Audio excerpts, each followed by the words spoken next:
Usa ka pribadong auto na buwasot sa gitrabaho nga drainage project sa barangay Gunob, Lapu-Lapu City. City engineer mimando sa kontraktor nga paspasan ang pagtrabaho sa mga drainage cover aron di na masubli ang insidente. Ani ang report. Padung untang mo park sa usa ka pribadong establishmento kining usa ka auto alas 11 kagahapon sa buntag. Dihang nabuwasot ang atubangang ligid niini sa drainage project sa S. Osmeña Street sa barangay Gunob, Lapu-Lapu City. Matod sa nagmaneho sa auto nga naila sa pangan nga Gemma, wa siya makabantay nga wa di ay mabutangi og steel plate cover ang dapit diin siya niliko kay may tricycle man nga ni park usab sa dapit. Niadtong higayuna, may gibutang nga steel plate cover nga mamahimong kaagian sa mga sakyanan apan adunay bahin sa drainage project nga wa matabuni og steel plate.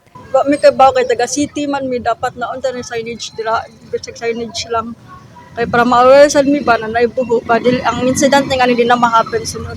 Or even trabador lang na mag-assist. Kaganihang buntag, naabtan sa RTV Balitang Bisdak nga gianam-anam na ug butang ang rectangular blocks. Kini ang magsilbing drainage cover sa line canal. Wala ang kontraktor sa dapit aron magkuhaan unta sa iyang habig. Apan matod sa mga trabahante sa dapit, wa sila makatrabaho kagahapon sa buntag kay nagkuha pa sila sa ilang mga materyales nga gamiton sa pagtrabaho.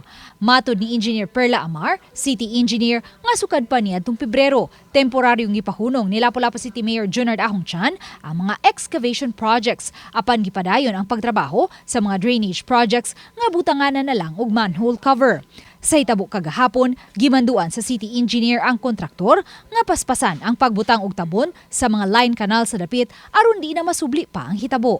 Ito na nang gi-advisean ang kontraktor nga kanang ilan ang dalion ang kanang himo sa manhole covers kay pagkakaroon wala pa gi-allow nga excavation. Ato na sila pong gipahimungnuan lagi nga nagatay sakto nga mga kanang safety devices ba sa ato ang mga kanang lungag diha karon na naapa diha sa area. Dugang sa city engineer, gikinahanglan usab nga ang kontraktor ang mobayad sa danyos sa pagkaguba sa tubangang bahin sa auto nga natagak sa bangag sa drainage project. Ang DPWH Cebu 6th Engineering District nga maoy nangu sa moong proyekto, wala pay gilwatang pamahayag kabahin sa hitabo. Uban ni Marlon Melgazo, Luan Merondina, Balitang Bisdak.